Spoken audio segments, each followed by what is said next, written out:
That's a bingo.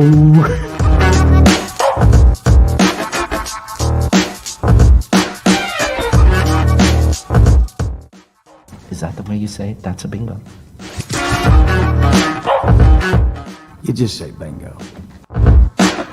Bingo! How fun!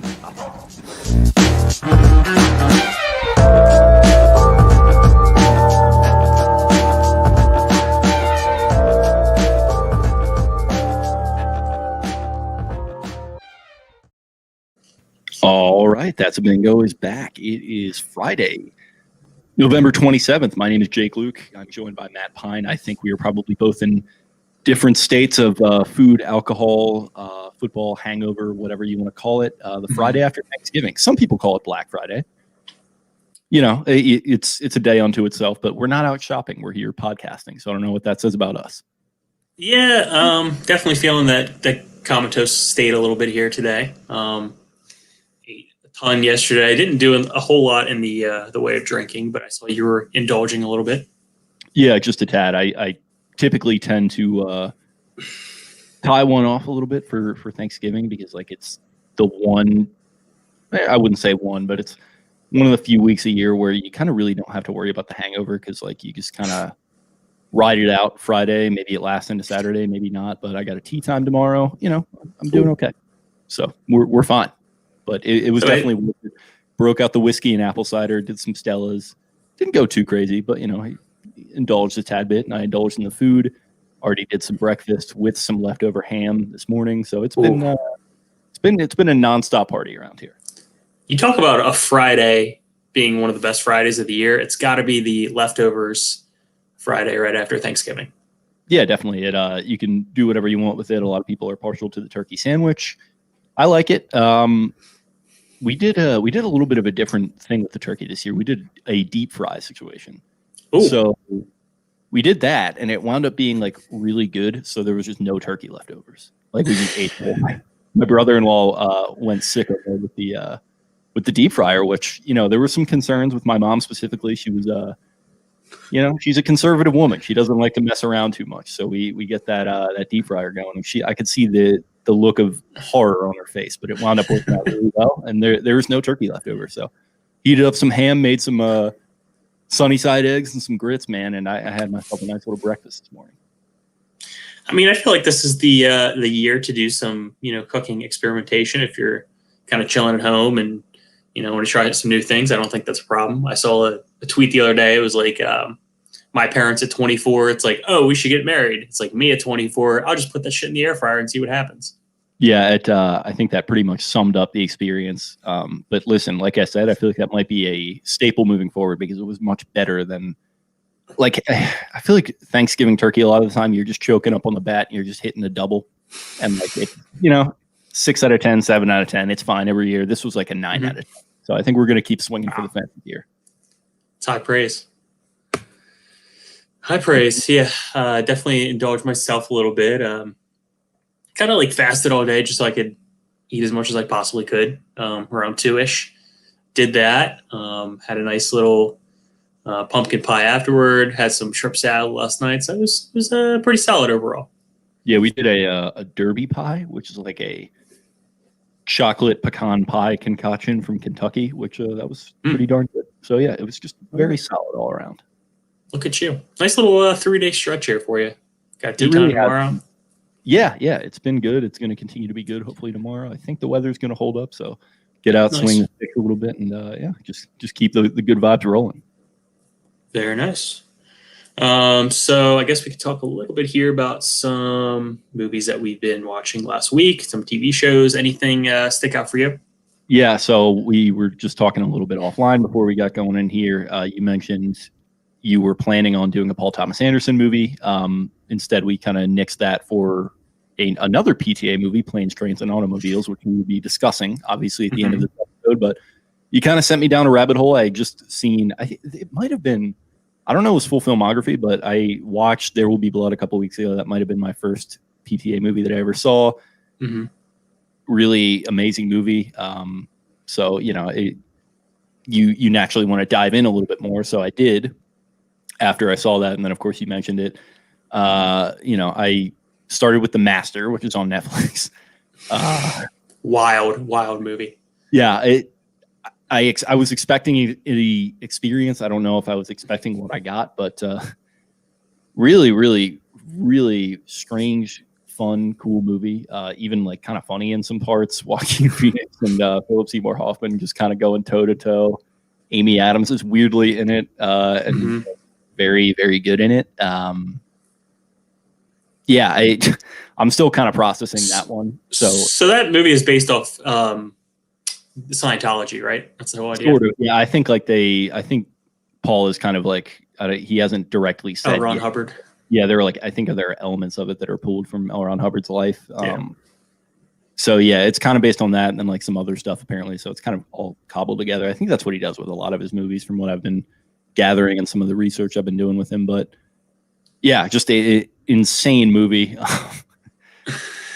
I can't even put it into words. Like it was an experience. Yeah. Interrogation scene's the best. Yeah, it was. I mean, like just scenes are going on for like 20 minutes. It's like, what is going on? And these characters are not always fun to be around. And like, it's funny because like we talk about Joker a lot on here. Like Todd Phillips definitely like saw The Master and was like, okay, like I need to get this guy, and we're gonna. And there's like all this weird, like herky jerky, like physical, like stuff going on. Like he's always getting into fights and shit. It's like, what is? Literally, just gotta get a wrestling match. And like half the movie. Joaquin definitely puts himself through the ringer for most of this shit. Like, God deserves some more credit. He does, yeah. I mean, you got to give him credit for the physical nature of it. We're definitely going to be doing that movie at some point. I'm going to have to take it like a half a year to a year before I watch it. We're definitely doing that at some point. And then obviously last night got on my Marvin Schwartz bullshit, and I poured out a little bit of whiskey and I turned on Boogie Nights, which that's another experience. I mean, that's a fun, strange movie. I don't understand like how PTA came to that. Like I watching half of it, like I've seen 3 of them at this point. I'm like, I don't know how he came to any of these really. And that one is in particular like his first big movie. He wants to do like the 70s porn scene in LA, and Marky Mark's first big role, and Dirk Diggler. And then you get the Raging Bull reference at the end where he whips it out. It's just, that was going to be, we were talking offline, that was going to be your pick for this week. And, I got to say it would have been a good one. A little too long for sure, but, I think it holds up. I think a 8.7 for Boogie Nights and 9.1 for the match. Maybe a 9.1. But yeah, really. I'll be watching PTA double feature here this week. I'll be watching Boogie Nights at some point this week. I've still yet to see it, so I can't really comment on it. But I am kind of fascinated how like PTA's movies are all completely different subject matter. And it's all like original too. I feel like I think this was an original idea. Like we mentioned, The Master is kind of based on L. Ron Hubbard, but there's other stuff going on with it. And then like There Will Be Blood is like kind of based on this book called Oil, but like apparently like they don't really use it that much. So like he's just kind of all like pulling this stuff off the dome, which I think is really impressive. But yeah, I didn't know you had seen Boogie Nights. It's definitely a worthwhile endeavor. He starts out with Hard 8, which is poker movie, and then goes to Boogie Nights and goes to Magnolia. Like all this shit's all completely different, but he's probably one of the more, I mean, in the film community, he's recognized, but like just as the general public, he's probably one of the more underrated directors.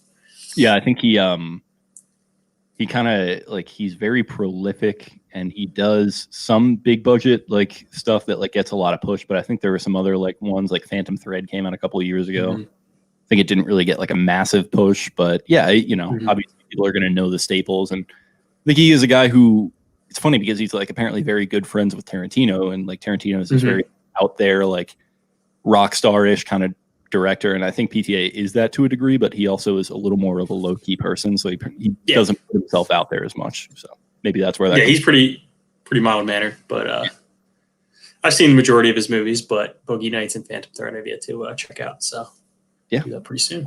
Fun to dive into. It's an experience, I'll say that. Couple ones I got into this week. I got on a big time Taika Waititi kick. Saw Thor Ragnarok. Like we said, we're not big MCU guys, Marvel Cinematic Universe people, but my friend Greg was kind of pushing me to watch it, so check that out. It was quite hilarious. If you've ever seen Guardians of the Galaxy, same type of humor. And then I watched Hunt for the Wilder People as well, which if you're into like British comedy, but this is obviously New Zealand comedy, definitely want to check this one out. I don't know. The guy's just a genius. So I'm looking forward to seeing the rest of his movies coming out here. And I think he's going to do the next Thor movie as well. So I'm looking forward to that as well. That's cool. Yeah. I still want to see Jojo. I haven't seen that yet. You may or may not be preluding our movie review for this week. Okay. Well, okay. now I have an excuse to go watch it, but yeah, spoiler. But yeah, so you've been doing a little Taika. It looks like you were on a little bit of a roll there. I was going through your review list, and you got some movies off for sure. I'm getting near the end of The Crown season 1. Okay. Kind of slowly making my way through that. I'm pretty impressed so far. Okay. Yeah, it's very solid. Can be slow, definitely at parts, but I think Claire Foy was the best. She's in season 1 and 2. I think she was the best casting choice for Queen Elizabeth. But yeah, she's pretty great. The guy who plays Churchill is really good too. That whole Fog episode I thought was really strong. He kind of is that Lithgow? I'm sorry. Is that John Lithgow plays? Yeah, I think so. Churchill. Yeah, pretty solid. Yeah, for sure. What else you think? Yeah, and then I got into Platoon and Hacksaw Ridge, 2 war movies that I think I'm good on war movies for a little while here. Yeah, I was going to say, it was even just Platoon alone, you can probably just say, all right. It's a little extra. Yeah, that's a little I'm trying to get through my best picture, but Oliver Stone definitely took no prisoners in that one. So yeah, for you. I think Spencer's uncle is in that. Really? He's either in that or Full Metal Jacket. I think it's Platoon though. He was like he has a speaking line too. I think like when they're really, yeah, like somebody like is about to like drink some water or something out of like a creek, and he's like, "Don't drink that fucking water, man." He told this on the on B-Town, but you'll have to ask him about it. Yeah, Johnny Depp's in the movie for like 5 seconds as he dies, but trying to work my way through the Best Picture winners, and this one well deserving of the Best Picture, but it's not something I'll probably watch again. So. Yeah, you talk about like movies you don't want to return to. I think that's one that I will never be watching again. But yeah, good movie. Fair enough. It looks like we got a little bit of news here. This is going to be a little strange news week for some of the industry news, but Pete Davidson has been cast in It's a Wonderful Life. And if I've ever thought of a more mismatch in my life, I would think of these 2 pairings, but it'll be hilarious to watch. I will say that. Oh, you want the moon, Mary? Or roll us? Bring it down to you. Yes. I think that's a pretty good idea, Mary. Here in Bedford Falls. George Bailey. I want to live again.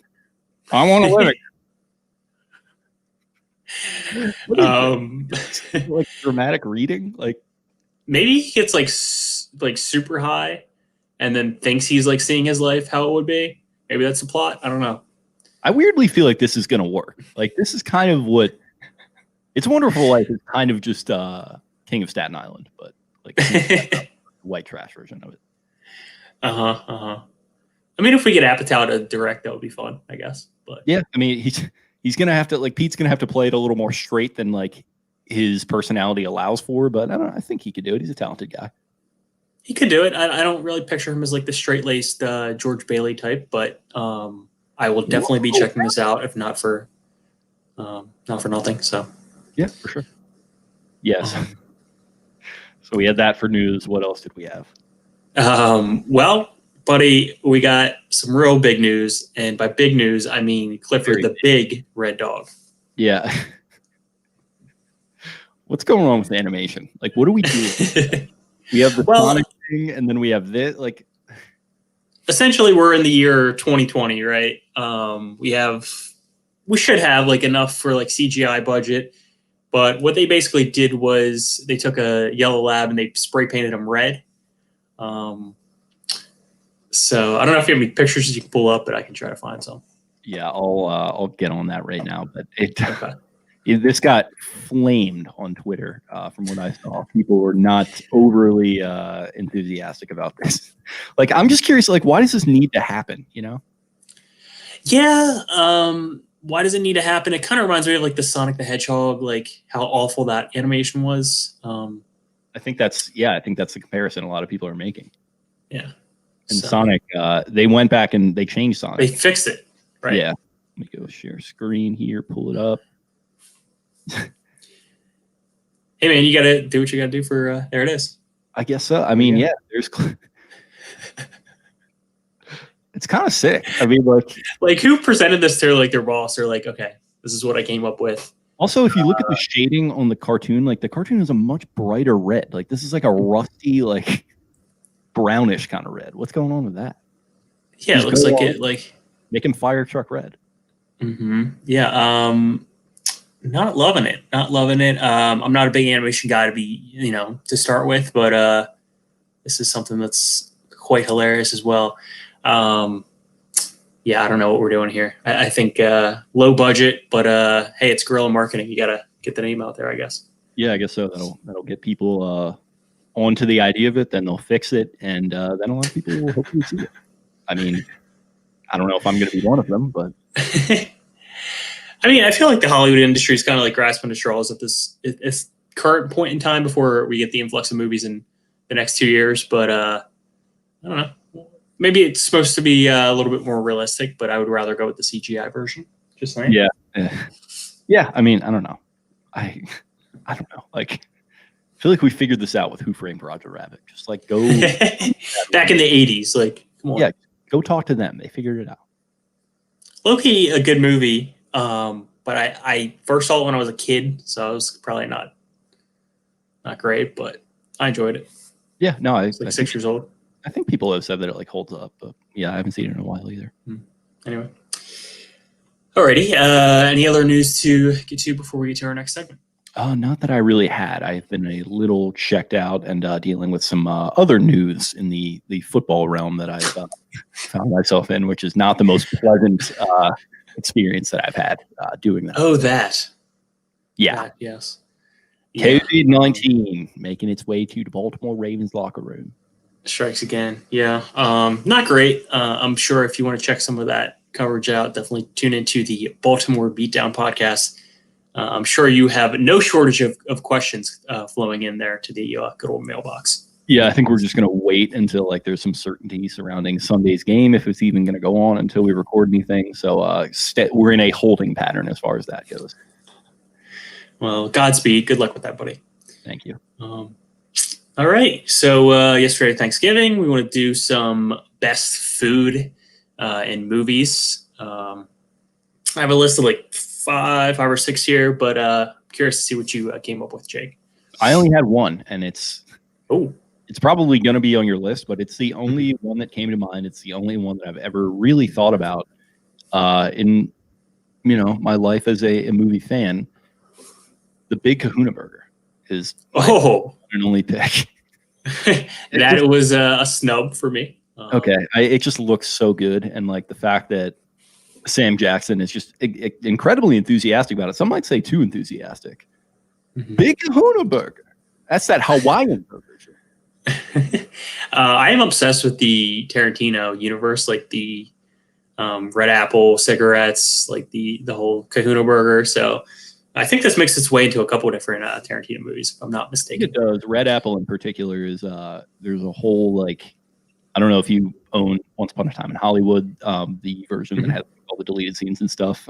You got like Rick Dalton like advertising for Red Apple, and then like the camera cuts and he's like, these are fucking terrible, and he like throws them down. He's like, oh really? Poster. Yeah, you got to check those out. It's really good stuff there. Like James Marsden like pretending to be Burt Reynolds, not advertising for Red Apple. It really doesn't like land. So I'm kind of glad they cut that from the movie. But yeah, I mean the Big Kahuna Burger, like that whole scene with the Sprite and just washing it down with the tasty beverage, and check out the big brain on bread. It just and of course like Jules has to like establish like dominance there and just like take a bite from it, and like the burger burger is amazing. Physically in the scene like changes. Like at one point it's got like lettuce on it, and they do the close up and it like doesn't. There's just a lot going on with it. I'm incredibly intrigued by it. The Big Kahuna Burger is my one and only pick. You could also mention the Royale with cheese there. But Royale with cheese. But that's just Big Mac. Yeah. Or a quarter pounder, I should say. Yeah. Because they got the metric system. They don't know what the fuck a quarter pounder is. I have quite a few, so I'll get through these rather quickly if I can. Obviously, first and foremost came to mind was Inglourious Bastards, the strudel. Wait for the creme. Wait for the creme. So I'm not like a big like chef or anything, but I would love to make that at some point in time. Another one for me, Godfather, when he gives the spaghetti sauce recipe. I had a guitar teacher at one point make that recipe, and then he like sent me some of his pasta that he made with it. It was incredible. So I'm going to mention that one as well.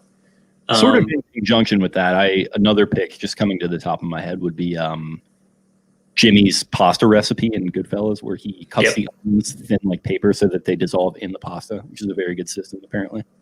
Mm-hmm. That's a good pick. It's a great pick. Shout out Martin Scorsese's mom in that scene. And then I have two pie scenes. One from The Help. The infamous Eat My Shit. Yep. Mm-hmm. And then a ghost story where Rooney Mara eats a pie for 10 minutes, and that's all the scene is. Quite legendary scene. And then my final one would be Brad Pitt eating anything in any movie because he always is eating something. Is he? I don't have I noticed that. Ocean's 11, Moneyball. He's always eating something. I feel like he's always smacking gum like Pete Carroll in Moneyball. Maybe I'm wrong. It sounds like his head's cocked to the side and he's got the mouth kind of going, bobbing his head a little bit. Mm-hmm. Yeah, I could see that. There's rich teams, there's poor teams. 50 feet of crap. And then there's us. Gets on base. But can he get on base? I got to work on my pit. I feel like I could get a good one, but it's not there yet. You could probably get it going. Yeah. I think your outer range's probably pretty solid. But yeah. It's going to be similar to my McConaughey is the thing. So I got to like do some or the differentiation there. The Matt Damon McConaughey impression. And Mr. Soderbergh, I think today would be a good opportunity for me to take my shirt off. Get more chicks that way. I'm in Texas down there in Kilgore, have a barbecue or something. Probably take my shirts off. He crushed that. Like he sounds more crushes like it. McConaughey. Yes, he crushes it. I got a hand. Thoroughly enjoyed that. One of my favorite late night clips. Alrighty, so let's get to our aforementioned movie, a PTA movie, not the one you're thinking of, but we are going to do the classic Thanksgiving movie, Planes, Trains, and Automobiles. Yep, the John Hughes holiday classic. Is it the only, outside of like animated Peanuts stuff like that, it's the only Thanksgiving movie that you can really think of? Because I kind of feel like it is. I think it is, yeah, that I can think of. Shit ton of Christmas movies. Obviously, we have those we mentioned last podcast, those themed movies that are just like Valentine's Day or St. Patrick's Day or whatever. But yeah, Thanksgiving-wise, I think so. Yeah, is there one for Thanksgiving? Because they made all those weird like holiday movies like 2011, and they were all terrible. And I don't know if they did one for Thanksgiving.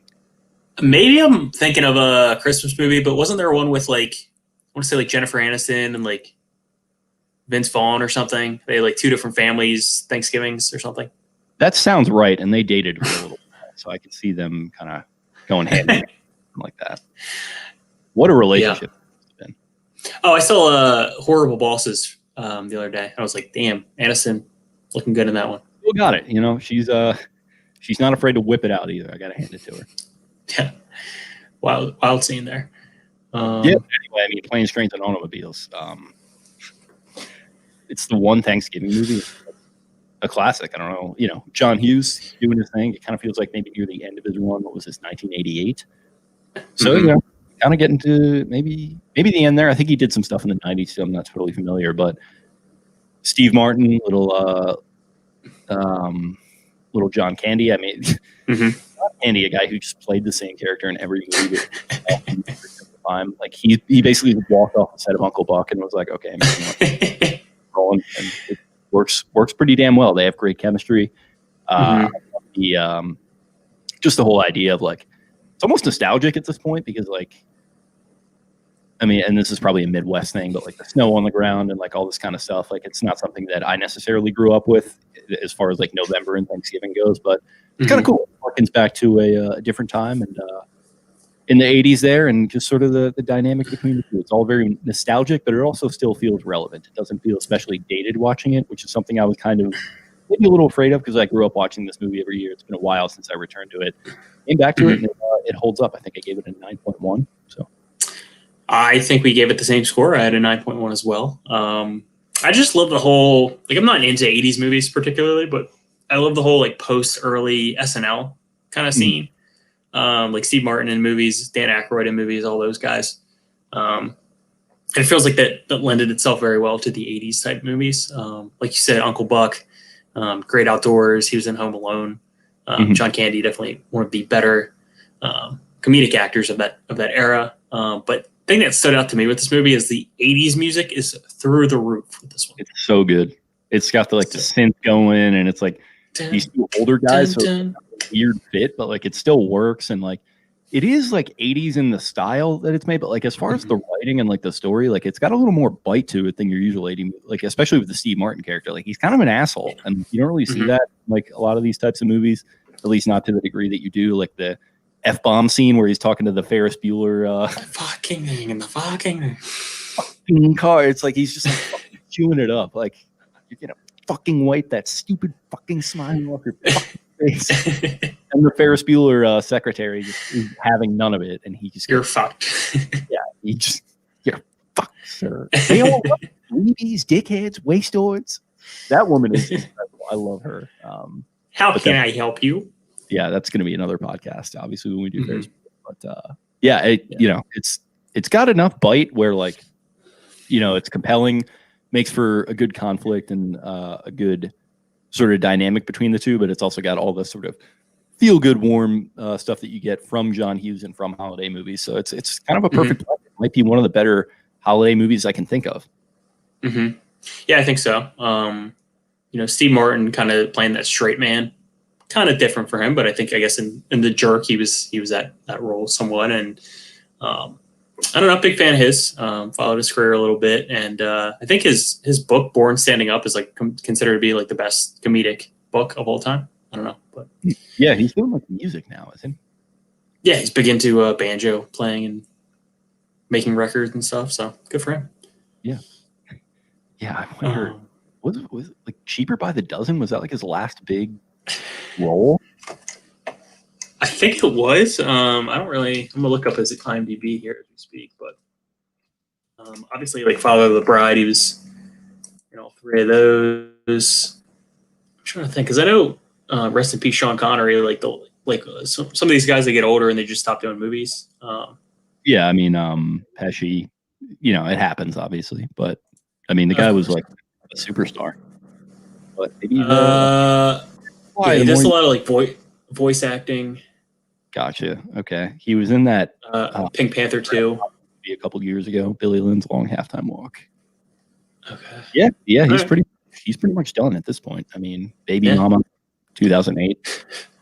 Baby Mama, Pink Panther, Cheaper by the Dozen. Yeah, good for him. Definitely a guy of that era, and I think, like I said, you know, Dan Aykroyd, Belushi, that whole era. I'm really a big fan of that. Especially era of SNL, but also the era of TV and movies. Yeah, guys that like certifiably just wanted to be like stars and they wanted to be in sitcoms. Like it's very much different than what you get right now. And sort of SNL was kind of that pipeline for it. It's weirdly like still exists, but just in different ways. Like now guys are going to like Barstool weirdly to like do stuff like that. Like they want to like blow up like on the internet. So it's like kind of the same, but like, or it's kind of different, but like also kind of the same in like certain ways. Like I find that to be an interesting dynamic, but like this was, you know, an era that was very much reliant on superstars. And I think Steve Martin was definitely one of the bigger ones, and he's great in this. And Candy too, I think is, like I said, he is just kind of doing Candy, but like it works pretty darn well. I think he's hilarious in it. Like his timing is great. Like when they're sitting together, like they're sitting together on the plane and he's like, I don't really feel like making conversation. Like I'm just trying to read. He's like, yeah, sure. And he's like silent for like 10 seconds. And he's like, Believe me, nothing I hate worse than some chowder face. He doesn't know how to shoot a trap shot. He's just like hitting like the trap shot. Like it's so good. Like he plays up the all shucks type thing really well. Yeah, and like it's still, but you're still kind of like, as much as he is all shucks, it's like, dude, like figure it out. Like, what are you doing? And like, especially like Martin, like kind of playing off him. It's just a great dynamic. And man, I don't know. Like I don't really don't. I'm struggling to describe it because you really don't see actors like that are able to. No, I think make fun of themselves. this pairing was perfectly cast. I think that's really difficult to do, especially like nowadays. But I think this was like perfect. I feel like if you're just on SNL, you're gonna get a movie career. If you're a good cast member, you're gonna get a movie career afterwards, i.e., Will Ferrell and Jason Sudeikis and all those guys. But good for that. Good for Steve Martin. So it was kind of the beginning of that, interestingly. But yeah, I don't know.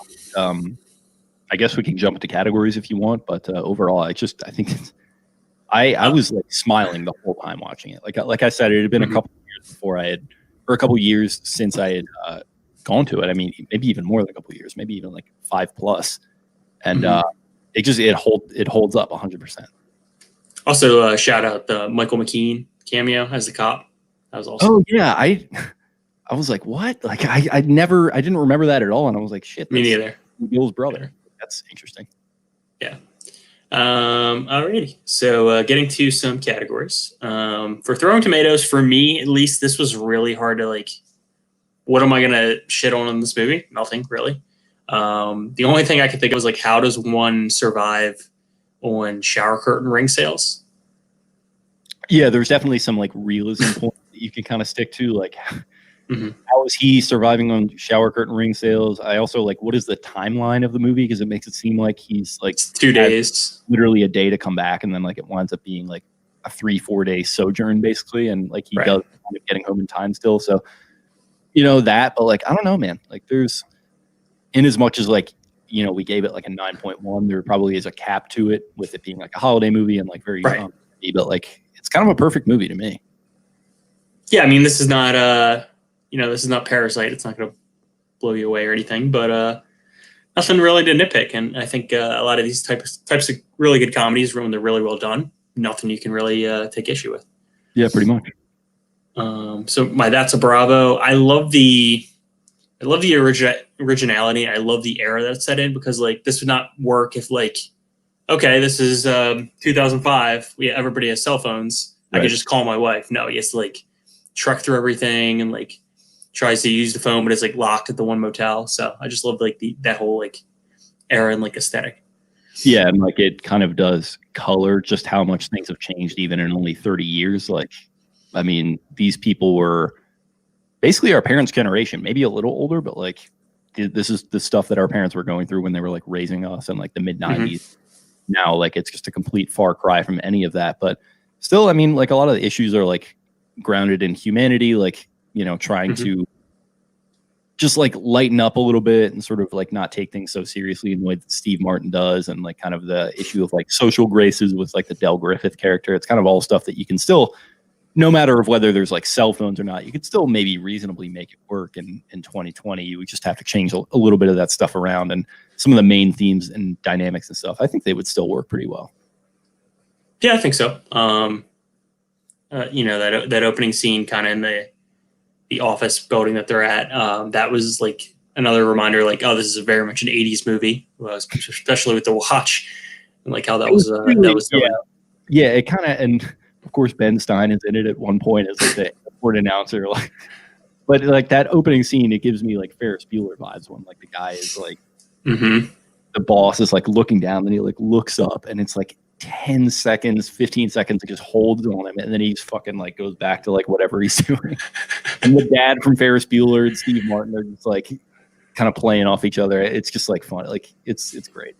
Yeah, I mean that could be like some of the best parts of like the comedic aspect of this like movie. You don't have to do too much, Yeah, exactly. And Kevin Bacon also in this movie is a cameo appearance. That was funny. I forgot about that too. That was wild. He looks like nothing like now, but that's another conversation. And he was in like A Few Good Men, like a couple years later, and in Wasn't he in Footloose like right around that time? Yeah.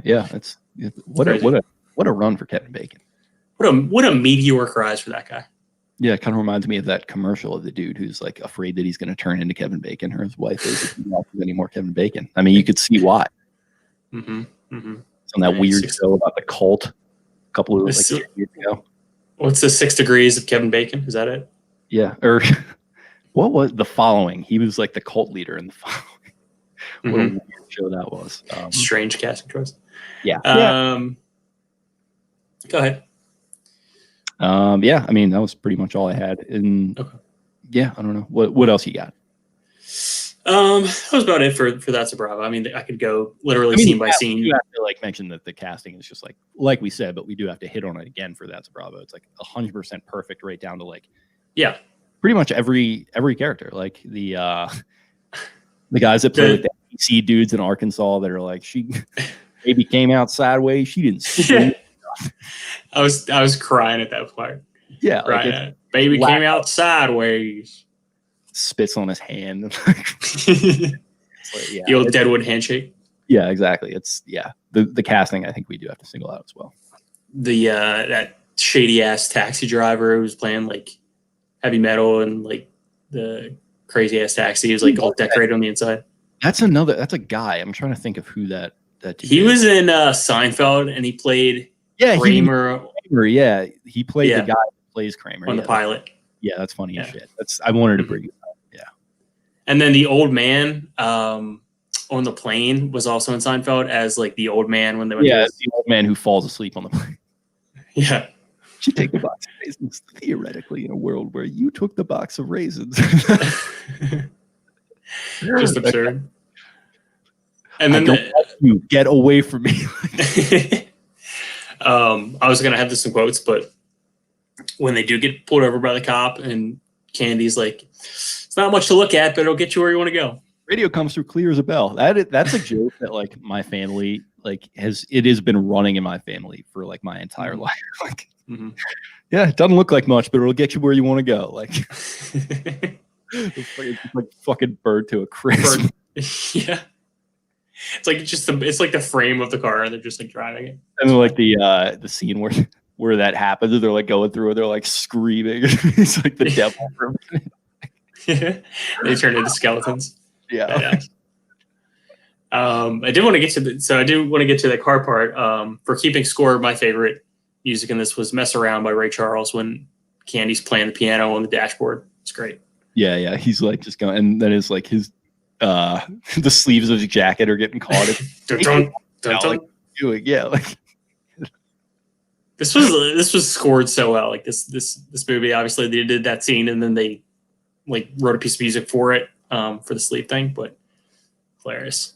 Yeah, the music is great too. We do have to touch on that. Yeah. Any other songs for you for keeping score? No, I didn't really. I probably should have had the Shazam going. That's sometimes what I do, but yeah, I think it just all like goes together pretty well. And like the score is obviously great. You mentioned the '80s kind of synth type thing. That's it. Maybe to some people it might feel out of place, but if you grew up watching movies like this, like it works and fits perfectly. I think. They're like for me, like '80s, like especially mid to late '80s, there seemed to be like this like hyper focus on like the family as like the thematic thing for a lot of these movies. Their family. It's a big John Hughes theme, and like it's obviously a Chicago suburb that they're from, which is like he always sets his movies there. There's just something very kind of warm and inviting about that, and very nostalgic. It's just nice. It's nice to return to at a time of year like this, I think. And I think you might have this in trivia, but I think the that house was also the Home Alone house as well. I think it was. Yeah, it looks exactly like it. Let me pull that up. Okay. But, yeah.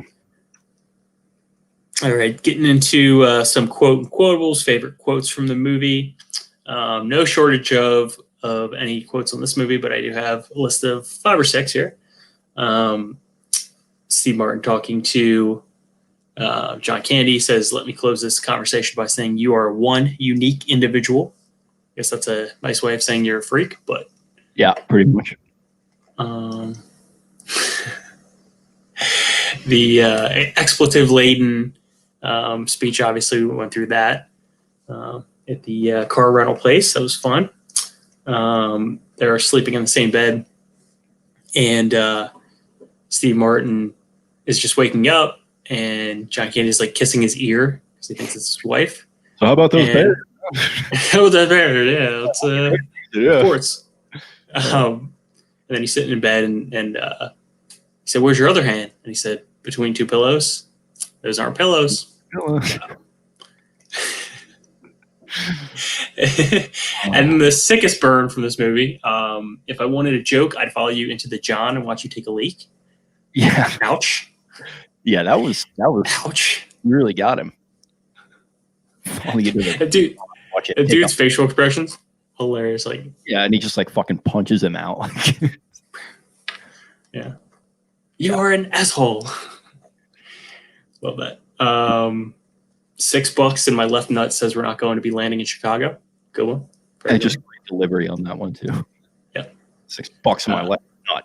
Like, wow, man. Take a choke. Was that seat hot or what? I felt like a Whopper. Turn me over. I'm done on this side. Let's see. And then nice little heartwarming quote to end my quote and quotables. I like me. My wife likes me. My customers like me because I'm the real article. What you see is what you get. Love that. Great Family Guy spoof of that too. I forget exactly what it is, but it's just like this mild insult, and Peter launches into that whole like, my wife likes me, my kids like me. I love that. Like of all the like random Family Guy references, like when they go to movies like this, it's always great. And that, but yeah, very very quotable film for sure. As far as trivia goes, a lot here. Okay. John Candy and Steve Martin's favorite film of their own, which is not shocking. Okay. Not at all. Yeah. The marathon rental car scene is exactly 1 minute long from the time Steve Martin starts his tirade to the time the attendee ends the scene. In that 60 seconds, the F word is used 18 times. The film would have easily been rated PG or PG-13 by the MPAA if it wasn't for just that one scene, which is kind of crazy. I kind of love that they kept it in there and said, screw it. This is a hilarious scene. We're not going to cut it. Well, it's the whole ethos of the Steve Martin character. Like, just fuck you. Like, I'm like this high level marketing executive, and I'm gonna like get my way, or I'm gonna like throw a little tirade. So yeah, they needed to have it in there. And I mentioned offline, I was just listening to a Paul Thomas Anderson interview with Bill Simmons right before we started this, and he said that like the MPAA does that. Like you can have one fuck, and if you go over that, then you're rated R. And then like talking about this movie night scene where this lady is like in the middle of like having sex with a dude, and she's like talking at the same time, and like. They were like, okay, well, if you want to have that in there, then she can't be talking. And if she's talking, then it's NC-17 and then it's R. So just kind of like a funny, like sort of insight. So strange. Yeah, insight into how the MPAA works. But John Hughes, in an interview on the Those Aren't Pillows DVD, said he was inspired to write the film story after an actual flight he was on from New York to Chicago. The flight was diverted to Wichita, Kansas, taking 5 days to get home. So it really happened, weirdly. It's kind of cool. Yep. Steve Martin was convinced to join the production after favoring two scenes he had read from the script, the seat adjustment scene in the car and the F-word tirade at the car rental desk. So there you go. There you go. Yeah, I mean, good scripts will get good actors. So yeah, not exactly. shocked. Yeah, and that speaks to like why they left it in. Like you're not getting Steve Martin without it. So there you go. The exterior of the aircraft in flight is a reuse of the 707 flying through the storm from the movie Airplane, also released by Paramount Pictures. Very nice. I was going to say it got the real Airplane vibes there. Another movie we should do at some point. Yeah, a lot of shared DNA with like all these other kind of comedies. In the airport scene in Wichita, when the airline employee announces that the flight has been canceled, you can see the on board behind him that the destination to the flight is nowhere. I did notice that. That's incredible. Yeah. What's your vector, Victor? Airport. Yeah, it's kind of John Hughes does this. Like his movies are like grounded in reality and like really intimate, but there are these kind of little quirks that he throws in there to kind of make it a little more surreal, which I think is cool. John Hughes' original choice for the train station platform was the station in Kankakee, Illinois, 60 miles south of Chicago. The cast and crew were in town for a week waiting for the weather to get cold enough to make snow, and several interior scenes were filmed at an abandoned warehouse using a cover set. It's kind of an interesting like look at how they used to make movies. I feel like that wouldn't happen today. Yeah, I feel like it would be, done on a soundstage if at all possible. But I do love the the natural setting. Like you can see the neighborhood behind him when they get home and all that. So I love that. Yeah, it's cool. The movie ends with a freeze frame of John Candy with a tight-lipped grin. Uncle Buck ends exactly the same way, a freeze frame of John Candy with the same expression. Highly, highly underrated movie, Uncle Buck. Yeah, it's great. And like I mentioned, he just like walked off the set of Uncle Buck onto this movie. Yes.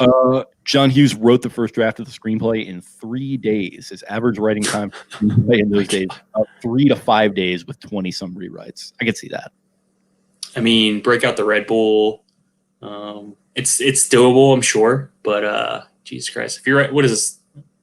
An hour and a half movie, so 90 pages. It's impressive, very impressive. I don't know if you've tried to write fiction at all, but like I sometimes arrive on it here and there, and like it's not easy at all. So I don't know, like, and like apparently Tarantino wrote Reservoir Dogs in 2 weeks. Like I don't know how the fuck like you're that talented. Yeah, got a lot of time on your hands too. Yep. So here we go. How? Yeah. If you're working in a video store, I guess it's a little different. Yes. So here we go on the house.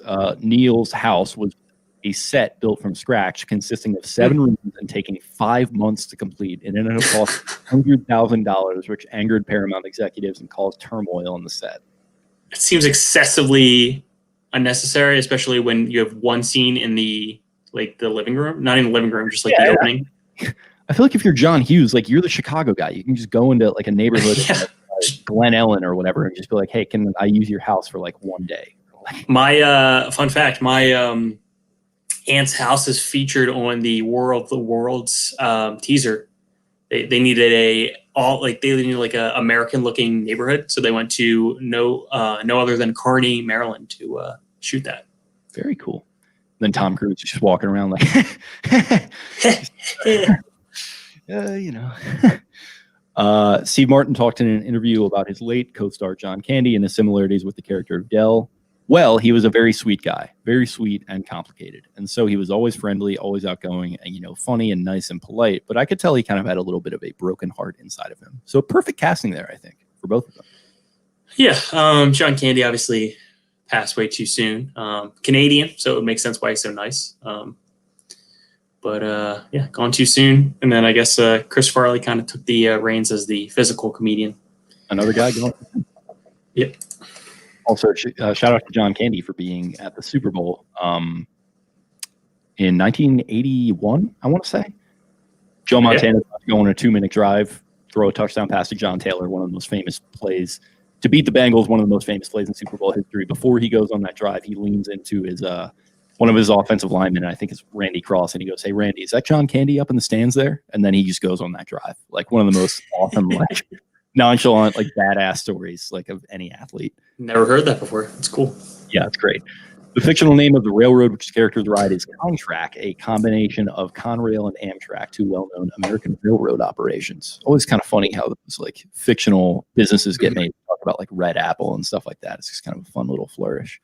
I would imagine you would need some sort of permission to use that, but who knows? I mean, these public transit companies could use some better press. I don't know why they don't. Yeah. Not that this Amtrak especially. For them to be fair, but John Hughes shot over 600,000 feet, 180,000 meters of film, almost twice the industry average. The rumored 3-hour version of the film does indeed exist, although not in order. Moreover, it's a mess of footage that would take months, maybe even years, according to Hughes, to transform into an actual film. It is locked away in a Paramount vault, and according to Hughes, most of it has probably deteriorated by now. So there's a long cut of this movie. I am all here for the Pulp Fiction version of PTA. Yeah, the Snyder cut of this. The train used in the movie sits dormant at a small rural station in the western New York town of Gowanda. The contract logos are still present on the engine and cars. It's remained unused since the making of the film. That's kind of cool. It's pretty sick. Yeah. Director John Hughes was known for staging improvisational moments for his actors in order to capture a genuine reaction. Since he was not satisfied with the Owen scene introductions after several takes, he privately instructed Dylan Baker, Owen, to wipe spit in his right hand just before shaking hands with him. Steve Martin was not expecting this, but his disgusted reaction to shaking Baker's saliva-slathered hand. The film crew reportedly exploded in laughter as Martin ran off to wash his hands immediately following the encounter. Hughes got the reaction he needed, and the footage was kept in the film. I always love that stuff. Especially with the tobacco chew brown spittle. Yeah. Yeah. According to editor According to editor Paul Hurst, the original cut of the movie was 3 hours and 40 minutes long. He and John edited it down to 2 hours. This version was test screened and was probably used to edit trailers for the film, which is why they show a lot of deleted scenes. The movie was then edited again down to 1 hour and 33 minutes for theatrical release. According to Hirsch, a 2-hour version still exists, but he doesn't know where it is. So we already answered that. And it sounds like that would be the Paul Thomas Anderson version of this PTA. PTA's PTA would be 3.5 hours, I feel like. PTA's PTA. Waiting on that remake. I'm a shower curtain ring salesman. This is my associate, Neil Page. Neil Page, he's 12 years old. Many of the highway scenes were filmed. He's a marketing man. You're a scoundrel. And then they just like get into this big slapsticky fight and they're just on the ground.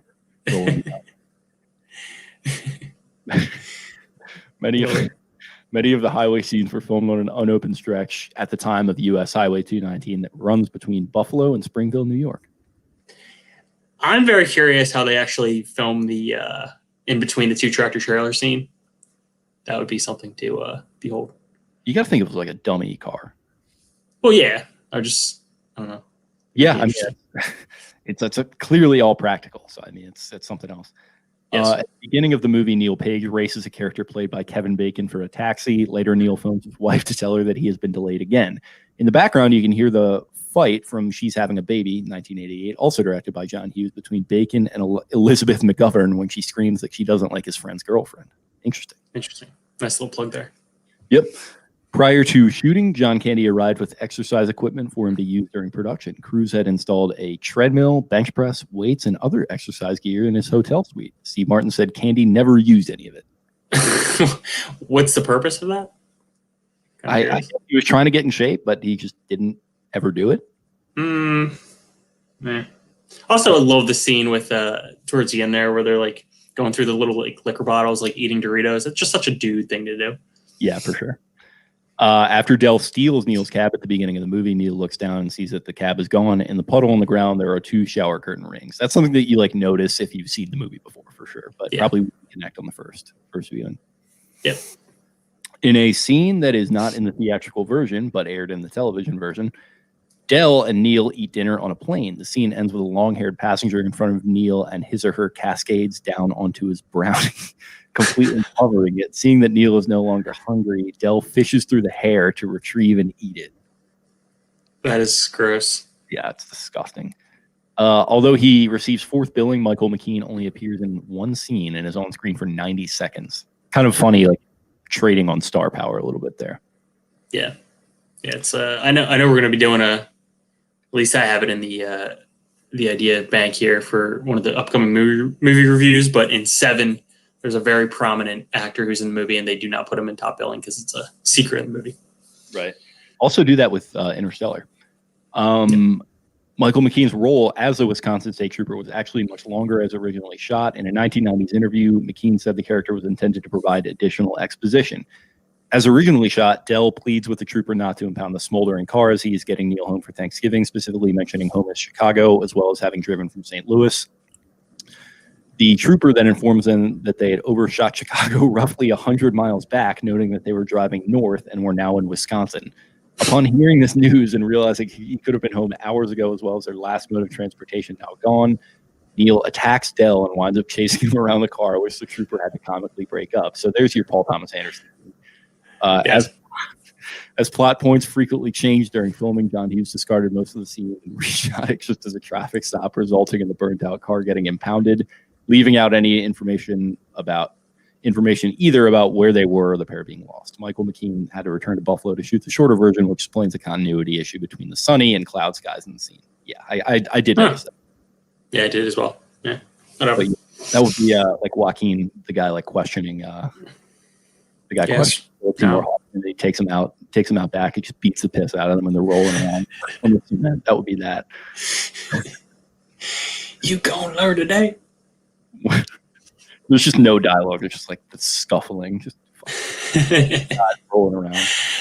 It's like a top 5 movie fight ever is in The Lobster. They just like fight like girls. It's great. Yeah, you always love that. Yeah, one of Roger Ebert's great movies. Feels like it's right up Roger's alley. Oh, Raj, big fan of PTA, for sure. Loves Raj probably been watching a lot of not so friendly movies, and he probably saw this as a nice reprieve. He's also a Chicago guy, so I could see him being big into Hughes. Tugging at the heartstrings for Raj. Smart, very smart. Exactly. Got to curry favor. The exterior of the rental car was designed to resemble that of the Griswold station wagon from John Hughes' production National Lampoon's Vacation. Yeah, I think that's pretty clear. At various points, I got real vacation vibes here. Yeah. Only rated PG in New Zealand, even though the infamous 18 F words and under a minute scene remained intact. What's going on in New Zealand? New Zealand's badass because I've been watching, like I said, a lot of Taika movies, and they do not give any Fs. Good for them. Clearly. John Hughes originally wanted Tom Hanks for the role of Neil Page and John Travolta for the role of Del Griffith. Hanks was unavailable since he was shooting big. Paramount executives did not want Travolta in the movie because he was considered box office poison at the time. Shout out to Clinton for changing that, but this movie, something else with those two. I don't think that would have played well. It's illegal to buy it. It's illegal to own it. My wife, man, I love her so much. That would have not worked at all. But she's a fucking bum, Jules. Would have changed our perception of Tom Hanks too. Yeah. He couldn't have done this. Upon receiving the script through his agent, Steve Martin was surprised to discover the script's 145-page length, with a comedy typically aiming for 90 pages. When Martin met with John Hughes, he asked if he had any intention of cutting the script. According to Martin, Hughes looked at him strangely and said, "Cutting," making Martin realize he had no intention of cutting the script. Definitely never a good sign from a director who's cannot get out of his own way. God. Cutting. Cut this. It's only 2.5 hours long. Yeah, there's a million. There's a million in here. The rural train station where Neil and Del buy the tickets for their ill-fated train ride is the same station scene in The Natural. It's located in South Dayton, New York. Interesting. Very interesting. Okay. The second movie where John Candy plays a passenger who gets on the nerves of another passenger sitting next to him, he did so before in Volunteers from 1985. In fact, in both movies, he is sitting in a window seat on the right side of the aircraft, and his victim was to his left in the aisle seat. In this film, on the Greyhound bus, he led the other passengers into the song The Flintstones. And in Volunteers, he led everyone into Puff the Magic Dragon on board. I love the that scene because like Steve Martin's obviously like too elitist for this crowd. He starts singing, they like look back at him, and then it's like, what are the Flintstones? Everybody knows that. Yeah. 2017 Nespresso commercial features George Clooney hitching rides with Kermit and Fozzie in the Muppet movie, with Janet Leigh in Psycho, with Burt Reynolds and Smokey and the Bandit, with John Candy in this film, as well as Peter Fonda's motorcycle from Easy Rider. There you go. And the eponymous horse from Seabiscuit, 2003. The 30-second version omits Lee Candy and Fonda, which is unfortunate. Shout out to Nespresso for getting everything they possibly can out of George Clooney. Absolutely. You got to. The trunk Neil trips over is stamped Del O. Griffith, CO, American Light Fixtures, Shower Curtain Ring Division, P.O. Box 60608, Chicago, Illinois. 60608 is also a zip code for Chicago. So, yeah. How many shower curtain rings could he fit in that luggage bag, do you think? Definitely not as many as he makes could sell. It feels like he's moving these things like hotcakes. I mean, he's a good salesman, but if he's selling them for like $1 for 3, like he's not making. He's like, I made $100, and like that whole montage of like selling them to like teenagers and shit. But good for him. Good salesman. Here we go. For my reference, the speech John Candy gives is parodied in the Family Guy episode "Baby Not on Board" in season 7. Okay, I gotta look that up for sure. So I think now hearing that, I think it's an episode where they like lose Stewie somehow, and they have to like go back and find him. And Lois is really pissed off at Peter. He's like, my wife likes me, and like she's his wife. kind of a weird continuity situation there, but yeah. I found it if we want to pull it up. After the credits, Neil's boss is still at his desk analyzing the ads, his Thanksgiving dinner sitting on his desk, and we'll end it there. Okay, interesting. You got it? I do. Yeah. Let me a second here. There we go. Share my screen. We're always good for That's Bingo. We're always good for some Family Guy Oh yeah. What was the other one we did? We did can't remember. You might have to share it. You might have to show it at least. Oh, hold up. Bad video. I have to share my audio as well. Okay. Take all the time you need. This is good radio. I know. Okay, there we go.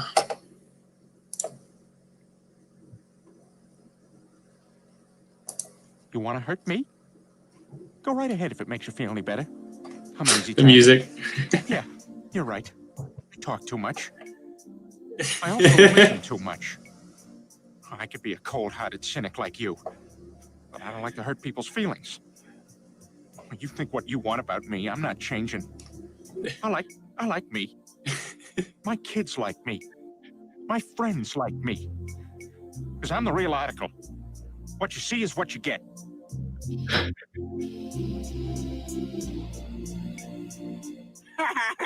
Movie references. That's fantastic. Yeah, it's literally perfect. Like he hits all the beats. Like Yep. the music is just perfect. Oh god, Family Guy's always got a reference. It feels like. Yeah. But yeah, man, I guess that is all we got. Running a little over an hour here. Good choice for this week. Obviously, a great movie to return to. I think I'm going to try to make a tradition of watching this every year because I fell off it a little bit, but it's definitely a rewatchable movie, and I love it. Yeah, not streaming currently, but if you're with family or whatever for Thanksgiving, I guarantee you they'll have this somewhere in the DVD collection because that was the case for me. But yeah, really love this one.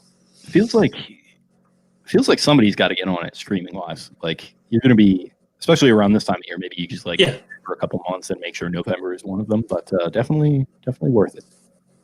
Definitely would behoove a Netflix or so. All right, so Planes, Trains, Automobiles for perfect Thanksgiving movie. Hopefully you were watching before you listen to this podcast. If not, you can go ahead and watch it afterwards. But for next week's movie review, we're probably planning on doing a little bit of a quick turnaround here early next week. But this movie is streaming on HBO Max, and Jake alluded to it a little bit earlier. We're going to do Jojo Rabbit from Taika Waititi. Again, 2019, one of the best movie years. This was definitely included. Got a lot of Oscar buzz. You might be watching this movie at the first 10 minutes and you're going to be like, why the hell am I watching this? Continue with it. It is hilarious. It is definitely lighthearted, and I think you're going to really enjoy it. Exceptionally polarizing. Like I've heard that, and I've also heard like this is not good at all. So I'm curious to see where I'm going to land on it. I feel like our tastes line up a lot of the time, so I'm sure I'll probably at least like it. But we'll see. I'm excited. It is told through the lens of a 10-year-old boy, so keep that in mind while you're watching it. And you have to really enjoy Taika's humor to get it. So I don't know where you're going to land on the fence here, but I'm curious to find out. Okay. Well, yeah, he plays Hitler in it, doesn't he? He does. Yes, and it I guess the controversy is it makes like Nazis look like normal people or like fun or whatever, but like that's obviously not the case. I don't give a shit about any of that. I don't care. I could care less. Yeah, I'm just saying. I'm not going to be scaling Wokeback Mountain anytime soon, so I'm not worried about. Not too. Please tell me you came up with that. I did not know. Shout out to Sean Fantasy, who said that Mr. White scaled Wokeback Mountain when he was defending the servers and like how you need to tip them. Good call. The reason is because of their tips. When are we doing that? We gotta do a banger at some point soon here. It's up to you, buddy. I have the next 2 or 3 planned out. So I say we do one every couple of months. We don't want to overdo it, but we gotta do an absolute heater that I know we're gonna really enjoy. But I mean, honestly, this one was pretty fucking good. I'll be honest. It was fantastic for sure. Okay. Cool. Hey. Is that all you got? That is all I got. Quick turnaround. I think we've been talking about it for a few episodes now, but I'm going to dive back into Fargo, get those episodes knocked out. If not next episode, because it's a quick turnaround, definitely the week after, we're going to be doing episodes 4 through 8, I believe. So, I I think this one coming is I'm a few behind as well. I think this one coming might be the last one, or maybe the second to last one. So, All right.